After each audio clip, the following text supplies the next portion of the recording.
Hello मेरे प्यारे बच्चों, कैसे हैं आप सभी लोग। उम्मीद करते हैं कि आप सभी लोग मस्त होंगे, स्वस्थ होंगे और मन लगा करके पढ़ाई कर रहे होंगे। तो दोस्तों, मैं आज भी आप सभी लोगों के सामने लेकर आ गया हूँ बहुत ही मोस्ट इम्पॉर्टेंट क्वेश्चन का सीरीज, जिस सीरीज का नाम है शौर्य सीरीज। इस सीरीज के अंतर्गत मैं आपको बता देता हूँ कि साइंस, एसएसटी, मैथ, हिंदी और संस्कृत, ये पांचों सब्जेक्ट का बिल्कुल ऑब्जेक्टिव करवा रहा हूँ। ठीक है, ये ऑब्जेक्टिव एग्जाम ओरिएंटेड क्वेश्चन है। इसमें से एग्जाम में क्वेश्चन आएंगे नहीं, आएंगे ही आएंगे, समझ गए।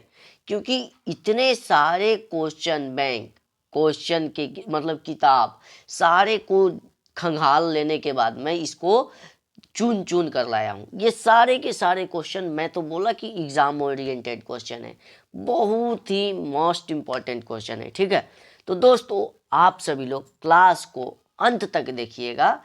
अच्छा लगे तो लाइक करना है, वरना नहीं करना है। इस वीडियो को अपने दोस्तों में शेयर कर दीजिएगा जब अच्छा लगेगा तब, और जब आपको ही अच्छा नहीं लगेगा तो क्या पता उसको अच्छा लगे कि नहीं, फिर भी शेयर कर दीजिएगा। ठीक है, लेकिन मुझे उम्मीद है कि मैं इतना मेहनत करता हूँ तो आपको ज़रूर थोड़ा अच्छा नहीं, बिल्कुल पूरा अच्छा लगा होगा। ठीक है, और प्लीज़ नए हैं तो हमारे चैनल पे आपको वेलकम है, स्वागत है। प्लीज़ हमारी टीम से जुड़ जाइए, हमारे एक यूट्यूब प्लेटफॉर्म से जुड़ जाइए, हमसे जुड़ जाइए। मैं आपको हमेशा सेवा देता रहूँगा। ठीक है, तो दोस्तों मैं बिना समय को वेस्ट किए अपनी क्लास को स्टार्ट करता हूँ। ठीक है, तो क्लास में मैं आपको बताना चाहता हूँ कि बहुत ही सबसे पहला क्वेश्चन क्या है, इम्पोर्टेंट और वीवीआई क्वेश्चन है।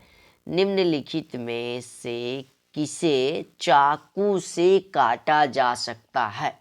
तो आपको पता होगा कि लिथियम ही एक ऐसा धातु है जिसे चाकू से हम काट सकते हैं। न तो कैल्शियम को, न तो कॉपर को, न तो आयरन को। आयरन को चाकू से काट सकते हैं, चकुआबे क्यों काट देगा लोहा, समझ गए। तो इसलिए इसका सही आंसर क्या हो जाएंगे, सही आंसर लिथियम हो जाएंगे। क्या हो जाएंगे, लिथियम हो जाएंगे। ठीक है, अब 2 नंबर क्वेश्चन क्या बताता है, ध्यान से देखिएगा। 2 नंबर क्वेश्चन, निम्नलिखित में से कौन उपधातु है। तो आपको देखिए, इसमें धातु, अधातु और उपधातु सब कुछ दिया गया है, लेकिन आपको चुनकर बताना है कि उपधातु कौन है। लोहा धातु है यानी Fe। ऑप्शन बी में है कॉपर, क्या है, कॉपर, यानी ये भी धातु है। सी में निकेल, ये भी क्या है, धातु है। लेकिन Sb जो है ये क्या है, उपधातु है। क्या है, उपधातु है। क्या है, उपधातु है। ठीक है, 3 नंबर क्वेश्चन क्या बताता है, 3 नंबर क्वेश्चन बताता है स्लैश OH स्लैश का क्रियाशील मूलक कौन है। तो आपको पता होगा कि जहाँ पे एल्कोहल लगा होता है, जहाँ पे एल्कोहल होगा वहाँ पे OH स्लैश लेस होगा। ठीक है, तो इसका क्रियाशील मूलक क्या हो जाएंगे, एल्कोहल का ये क्रियाशील मूलक है। क्या है, एल्कोहल का ये क्रियाशील मूलक है। ठीक है, 4 नंबर क्वेश्चन क्या बताता है, निम्नलिखित में से कौन युग्म समावयवी हैं। तो आपको पता होगा कि C2H5OH और CH3OCH3 ये क्या हो जाएंगे, समावयवी हो जाएंगे। क्या हो जाएंगे, समावयवी हो जाएंगे। ठीक है, 5 नंबर क्वेश्चन बहुत ही प्यारा सा क्वेश्चन है। क्या बताता है, CH3CH2CH2 प्लस OH का IUPAC नाम क्या होगा। ये पूछ रहे हैं क्वेश्चन, CH3CH2CH2OH का IUPAC नाम यानी इंटरनेशनल नाम पूछ रहे हैं। तो इसका क्या होगा, 1 प्रोपेनॉल। क्या होगा, 1 प्रोपेनॉल। क्या हो गया, 1 प्रोपेनॉल। तो इसलिए इसका सही आंसर क्या हो जाएंगे, सी हो जाएंगे। क्या हो जाएंगे, सी हो जाएंगे। ठीक है, 6 नंबर क्वेश्चन क्या बताता है, आधुनिक आवर्त सारणी में वर्गों की संख्या कितनी होती है। वर्ग पूछ दे या ऊर्ध्वाधर स्तंभ पूछ दे, ऐसे वाला। ठीक है, तो आपको बताना है वर्ग, ऐसे ऐसे जहाँ पे मतलब ऊर्ध्वाधर स्तंभ पूछे तो वर्ग, ऐसे ऐसे पूछे तो आवर्त, क्षैतिज कतार मतलब आवर्त। ठीक है, तो इसमें वर्गों की संख्या कितनी होती है, 18 मतलब 18 गो इसमें खंभा लगा होता है। आधुनिक आवर्त सारणी में। ठीक है, आधुनिक आवर्त सारणी में तत्वों के वर्गीकरण का आधार किससे माना गया है? तो परमाणु द्रव्यमान है, ऑप्शन बी में परमाणु आयतन है, सॉरी ऑप्शन ए में है परमाणु आयतन, ऑप्शन बी में परमाणु घनत्व, ऑप्शन सी में परमाणु द्रव्यमान, ऑप्शन डी में परमाणु संख्या। तो आपको पता होगा कि आधुनिक आवर्त सारणी यानी मॉडर्न पीरियोडिक टेबल जो है एटॉमिक नंबर पे सजाया गया है, यानी परमाणु द्रव्यमान के आधार पे सजाया गया, सॉरी परमाणु द्रव्यमान नहीं, परमाणु संख्या के आधार पे सजाया गया है। ठीक है, तो ये याद रखने वाली बात है। 8 नंबर क्वेश्चन क्या बताता है? आवर्त सारणी के शून्य समूह का तत्व है। आवर्त सारणी के शून्य समूह का तत्व कौन कौन है? शून्य समूह कहने का मतलब अक्रिय समूह, अक्रिय कहने का मतलब निष्क्रिय, उसके ये सारे गैस होते हैं। जैसे कि देखिए शून्य समूह के तत्व बताते हैं helium, neon, argon, krypton, xenon, radon. ये 6 के 6 तत्व जो हैं शून्य समूह का है। तो ये 6 में से कोई भी देख गया, ये हीलियम के जगह नियॉन भी रहेगा तो सही हो जाएगा, ऑर्गन भी रहेगा तो सही हो जाएगा, क्रिप्टॉन भी रहेगा तो सही हो जाएगा, जेनॉन भी रहेगा तो सही हो जाएगा, और रेडॉन भी रहेगा तो सही हो जाएगा। तो आपके हिसाब से बताइए, अब इतना समझाने के बाद तो आप समझ गए होंगे कि इसका सही आंसर क्या हो जाएंगे। तो इसका सही आंसर बी हो जाएंगे, हीलियम। ठीक है, तो इसलिए इसका सही आंसर ऑप्शन बी। ठीक है, आवर्त सारणी के उदग्र स्तंभों को क्या कहा जाता है? तो उदग्र स्तंभों को वर्ग कहा जाता है, और 36 कदार को आवर्त कहते हैं। ठीक है, मैग्नीशियम आवर्त सारणी के किस समूह का तत्व है? तो मैग्नीशियम आवर्त सारणी का दूसरे समूह का तत्व है। कौन सा समूह का तत्व है? दूसरे समूह का तत्व है। ठीक है, 11 नंबर क्वेश्चन क्या बताता है? वर्ग 13 से 18 तक वाले तत्व क्या कहलाते हैं? तो आपको पता होगा कि वर्ग 13 से 18 तक वाले जो भी तत्व हैं वे पी ब्लॉक के तत्व कहलाते हैं। क्या कहलाते हैं? पी ब्लॉक के तत्व कहलाते हैं। ठीक है, 12 नंबर क्वेश्चन क्या बताता है? निम्नलिखित में से किस तत्व में संयोजी इलेक्ट्रॉनों की संख्या सबसे अधिक है? तो आपको पता होगा कि फास्फोरस जो है ये मतलब कि इसमें संयोजी इलेक्ट्रॉनों की संख्या सबसे अधिक होती है। ठीक है, कहीं कहीं P4 भी रहता है। ठीक है, तो इसलिए संयोजी इलेक्ट्रॉनों की संख्या अधिक रहेगी। ठीक, 13 नंबर क्वेश्चन क्या बताता है? निम्न में से कौन सा समूह डोबरेनर ट्रिक बनाता है? डोबरेनर के द्वारा बनाया गया ट्रिक कौन सा है? तो ये होगा CaSrBa। क्या हो जाएगा? कैल्शियम, ब्रोमीन और एक SR है। ठीक है, तो इसका सही आंसर सी हो जाएंगे। ठीक, 14 नंबर क्वेश्चन क्या बताता है? 1 पिकोमीटर बराबर होता है। तो 1 पिकोमीटर बराबर होता है 10⁻12 मीटर। ठीक है, तो इसका सही आंसर ए हो जाएंगे। ठीक है, 15 नंबर क्वेश्चन क्या बताता है? आधुनिक आवर्त सारणी में 36 कतारों की संख्या कितनी होती है? तो 7। 36 कतार कहने का मतलब ऐसे ऐसे, तो क्या होगा? 1 2 3 4 5 6 7, ये हो गया। ठीक है, और ऐसे 18 1 2 3 4 5 6 7 8 9 10 11 12 13 14 15 16 17 18, तो ये हो गए वर्ग। ठीक है, 16 नंबर क्वेश्चन क्या बताता है? आधुनिक आवर्त सारणी में बाएं से दाएं जाने पर परमाणु संख्या का परमाणु साइज क्या होता है? घटता है। कैसा होता है? घटता है, और इसके अपोजिट आने पे बढ़ता है। ठीक है, स्लाइड का सर्वप्रथम कंपाउंड माइक्रोस्कोप से देखा जाता है। तो ये 10 गुना पे, कितने? 10 गुना पे। इसे लोग पढ़ते हैं 10x, तो ये गलत हो जाएंगे, ये गुना का चिन्ह है। तो ये कितने पे देखा जाएंगे? 10 गुना पे। ठीक है, 18 नंबर क्वेश्चन क्या बताता है? ग्लूकोज के एक अणु में ऑक्सीजन के कितने परमाणु होते हैं? तो ग्लूकोज आपको पता होगा C6H12O6। तो आपको पूछ रहा है ग्लूकोज के एक अणु में ऑक्सीजन के कितने परमाणु होते हैं? तो देखिए ई से कार्बन, C से कार्बन, H से हाइड्रोजन, ऑक्सीजन O से। तो आप देखिए O के नीचे क्या लगा हुआ है? 6 है। क्या है? 6। तो इसका सही आंसर क्या हो जाएंगे? 6 हो जाएंगे। समझ गए? तो इसका सही आंसर क्या हो जाएंगे? बी। ठीक है, 19 नंबर क्वेश्चन क्या बताता है? दांतों को साफ करने के लिए दंत मंजन प्रायः होते हैं। क्या होते हैं? क्षारीय होते हैं, क्षारीय यानी भस्मीय होते हैं, ठीक है, ये होते हैं। 20 नंबर क्वेश्चन क्या बताता है, सभी हरे पौधे होते हैं स्वपोषी, मृतपोषी, परजीवी और इनमें से सभी। तो आपको पता होगा कि सभी हरे पौधे जो होते हैं स्वपोषी, क्योंकि उनके अपने अंदर खुद की भोजन बनाने की क्षमता होती है, वे किसी दूसरे के भोजन पे आश्रित नहीं रहते हैं, ठीक है। 21 नंबर क्वेश्चन क्या बताता है, 21 नंबर क्वेश्चन ये बताता है कि मनुष्य में वृक्क निम्न में से किससे संबंधित है। तो आपको पता होगा कि मनुष्य के वृक्क जो है निम्न में से किससे संबंधित है, उत्सर्जन से। परिवहन का कार्य कौन करता है, नस और नाभि। श्वसन का कार्य फेफड़ा, और पोषण का कार्य भोजन करता है, ठीक है। तो ये सारी चीज का कार्य मैं आपको बता दिया।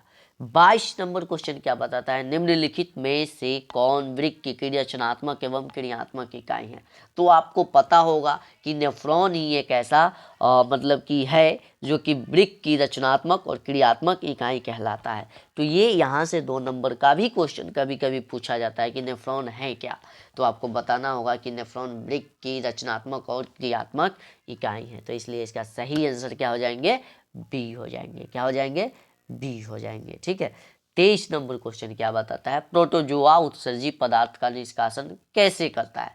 तो प्रोटोजोआ जो होता है उत्सर्जी पदार्थ का निष्कासन जो है विसरण द्वारा करता है। किसके द्वारा, विसरण द्वारा करता है, ठीक है। मानव गुर्दे का आकार, मानव गुर्दे का आकार होता है, कैसा होता है, सेम के बीज के आकार का। सेम के, सेम मतलब वो खाने वाले सेम सब्जी नहीं होती है जिसमें मतलब कि यकृत की तरह, लीवर की तरह, क्या बोलता है, किडनी की तरह होती है ना। तो ये सेम के बीज के आकार की तरह होती है। निम्न में से कौन हेट्रोक्राइन ग्रंथि है। तो हेट्रोक्राइन ग्रंथि किसे कहा जाता है, वृषण को कहा जाता है। वृषण को, वृषण किसे कहते हैं, जो कि हमारे शरीर के बाह्य लटका होता है, 2 टांगों के बीच जो है वे लटके होते हैं, छोटे छोटे गोली की तरह होते हैं, और उसके ऊपर क्या होते हैं, शिश्न, जिसे क्या कहा जाता है, पेनिस कहा जाता है, ठीक है, और नीचे वृषण होते हैं, ठीक है। 26 नंबर क्वेश्चन क्या बताता है, पेप्टिक अल्सर हो सकता है। पेप्टिक अल्सर उसे हो सकता है जो व्यक्ति लंबे समय तक भूखे रहते हैं, जो व्यक्ति लंबे समय तक भूखे रहते हैं। और ऐसे साधु लोग में होते हैं जो कि भगवान को भजन करते हैं, उनके तो कहीं से भोजन मिलता नहीं है, तो उनमें पेप्टिक अल्सर होने की संभावनाएं बनी रहती है, ठीक है। 27 नंबर क्वेश्चन क्या बताता है, निम्न में से कौन मनुष्य के आहार नाल में एक अवशेष अंग है।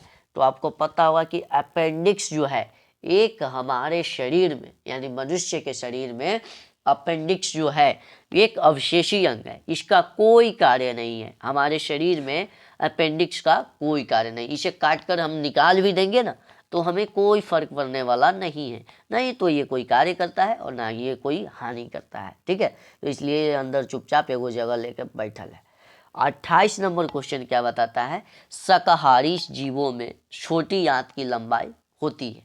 क्या होती है, शाकाहारी जीव यानी जो लोग मांस का भोजन करते हैं और जो लोग मांस का भोजन नहीं करते हैं, तो वो दोनों को छोटी आंत की लंबाई जो होती है मांसाहारी की अपेक्षा शाकाहारी की थोड़ी लंबी होगी। कैसी होगी, थोड़ी लंबी होगी, ठीक है। 29 नंबर क्वेश्चन क्या बताता है, 29 नंबर क्वेश्चन यह बताता है कि छोटी आंत में पूर्ण रूप से पचा हुआ भोजन क्या कहलाता है। तो ये चाइल कहलाता है। क्या कहलाता है, चाइल कहलाता है, ठीक है। चाइल, चाइल यानी चाइल कहलाता है।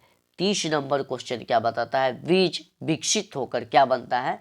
तो बीज जो है विकसित होकर ऑप्शन ए में परागकोश से, ऑप्शन बी में अंडाशय से, ऑप्शन सी में पुंकेसर से, ऑप्शन डी में बीजांड से। ये पूछ रहा है बीज विकसित होता है, तो विकसित कहाँ होता है, बीजांड से बीज विकसित होता है। देखिए जहाँ पे बीजांड होगा वहीं से बीज का क्या होगा, उत्पत्ति होगा और वहाँ से वे विकास होंगे उनकी। 31 नंबर क्वेश्चन क्या बताता है, पूर्ण विकसित बीजांड पूर्ण विकसित अंडाशय कहलाता है। पूर्ण विकसित अंडाशय क्या कहलाता है, फल कहलाता है। क्या कहलाता है, फल कहलाता है, यानी फ्रूट कहलाता है, ठीक है। 32 नंबर क्वेश्चन क्या बताता है, पौधे में जनन अंग कहाँ पाए जाते हैं। तो पौधे में जनन अंग जो है पुष्प में पाए जाते हैं। पुष्प यानी फूल में पाए जाते हैं, फूल यानी फ्लावर में पाए जाते हैं। ठीक है, तो ये सारे 33 नंबर क्वेश्चन क्या बताता है, परागकोश में होता है पंखुड़ी, बीजांड, अंडक, परागकण। तो इसका सही आंसर क्या हो जाएंगे, परागकण, क्योंकि परागकोश से ही परागकण का निर्माण होता है। ठीक है, निम्नलिखित में से कौन कृत्रिम कायिक प्रवर्धन की एक विधि है। तो कृत्रिम कायिक प्रवर्धन की एक विधि जो है, आपको कलम लगाना, दाव लगाना, कलम बंधन, कलम बंधन, इनमें से सभी। तो आपको पता होगा कि ऑल ऑफ दीज हो जाएंगे। ये सारे के सारे जो हैं कृत्रिम कायिक प्रवर्धन यानी मानव के द्वारा कराए जाने वाले पौधे को रोपण की एक विधि है। ठीक है, 35 नंबर क्वेश्चन क्या बताता है, अलैंगिक जनन की विधि क्या है। तो अलैंगिक जनन की विधि है बीजाणु जनन, मुकुलन, विखंडन, इनमें से सभी। तो आपको पता होगा कि इनमें से सभी हो जाएंगे, क्योंकि बीजाणु जनन में बीज के द्वारा जनन होता है, मुकुलन में मुकुलन विधि द्वारा, विखंडन में एक जीव दूसरे जीव 2 या 3 4 या जीव में क्या होते हैं, कन्वर्ट होते हैं, टूटते हैं। ठीक है, लिंग गुणसूत्र का पूर्ण जोड़ा पाया जाता है। तो लिंग गुणसूत्र का पूर्ण जोड़ा जो है स्त्री में पाया जाता है या पुरुष में पाया जाता है, स्त्री या पुरुष दोनों में पाया जाता है या किसी में नहीं। तो आपको पता होगा कि मेल जो होता है, पुरुष जो होता है उसमें XY पाया जाता है, और फीमेल जो होती है यानी महिला होती है उसमें XX पाई जाती है। ठीक है, तो आपको पता होगा, देखिए एक जोड़ा किस में है, पुरुष में है या महिला में है। तो आपको पता होगा कि इसका सही आंसर क्या हो जाएंगे, इसका सही आंसर हो जाएंगे महिला, क्योंकि महिला में ही XX पाई जाती है। इस वजह से देखिए महिला को लोग बदनाम करता है कि बेटा या बेटी होना महिला का लक्षण है, लेकिन ये सारे के सारे बात गलत है, क्योंकि XY तो यहाँ लड़का में है। अब यदि महिला के पास तो XX है ही, ऑलरेडी X है, एकरा में से यदि Y जीन चला जाएगा महिला के पास, जब महिला प्रेग्नेंट होती है तो उसके बच्चे में Y क्रोमोसोम यदि चले जाएंगे तो वो बेटा का निर्माण हो जाएगा, यानी वे जो बच्चे पैदा होंगे वे मेल पैदा होंगे। ठीक है, लेकिन वही Y के जगह X चले गए तो ये महिला के पास तो ऑलरेडी X है ही, और ये X जाके मिल गए तो क्या हो जाएंगे, वे एक बेटिया पैदा होगी, बिटिया पैदा होगी, जिसे मतलब कि फीमेल कहेंगे वे। तो ये आप लोग बिल्कुल मत बोलिएगा कि बेटा या बेटी होना एक औरत पे डिपेंड करती है। ये बिल्कुल का सारे कहाँ डिपेंड करता है, एक मेल पे डिपेंड करता है, यानी लड़के जो उसके एक्स पार्टनर हैं उसके ऊपर डिपेंड करते हैं। ठीक है, तो आप सभी लोग समझ गए होंगे कि स्त्री में जो है गुणसूत्र का पूर्ण जोड़ा पाया जाता है। तो आप सभी लोग समझ गए ना।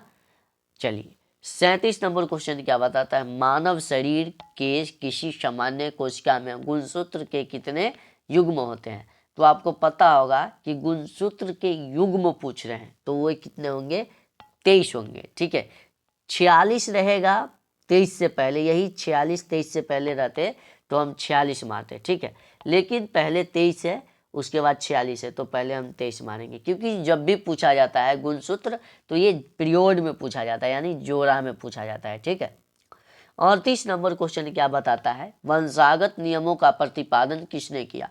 तो आपको पता होगा कि वंशागत नियमों का प्रतिपादन जो है वे ग्रेगर जॉन मेंडल ने किया था। किसने किया था, ग्रेगर जॉन मेंडल ने। यही ना मतलब आनुवांशिकता का खोज किए थे, किसको किए थे, आनुवंशिकता का खोज किए हैं। ठीक है, 39 नंबर क्वेश्चन क्या बताता है, किसी जीव की जीनी संरचना कहलाती है, क्या कहलाती है, जीनोटाइप। क्या कहलाती है, जीनोटाइप कहलाती है। ठीक है, 40 नंबर क्वेश्चन क्या है, प्राकृतिक चयन द्वारा जीवों का विकास कहलाता है, क्या कहलाता है, डार्विनवाद। क्या कहलाता है, डार्विनवाद। तो मैं आपको 40 के 40 VVI ऑब्जेक्टिव क्वेश्चन करा दिया। तो दोस्तों आप सभी लोग बताइए कि क्लास कैसा लगा, कमेंट के माध्यम से बताइए, मैं आपका कमेंट का इंतजार करता हूँ। ठीक है, और इसी तरह के वीडियो के साथ मैं अगले क्लास में मिलता हूँ। और आपको PDF या नोट्स चाहिए जो कि मैं अभी पढ़ाया, ये जो क्लास का नोट्स है, तो आप 191997299690 इस हेल्पलाइन नंबर पे आप मैसेज कर दीजिए, आपको व्हाट्सएप पे PDF मिल जाएगा। ठीक है, तो दोस्तों मैं अगले वीडियो में मिलता हूँ, तब तक के bye, take care, love you all मेरे जिगर के टुकड़े।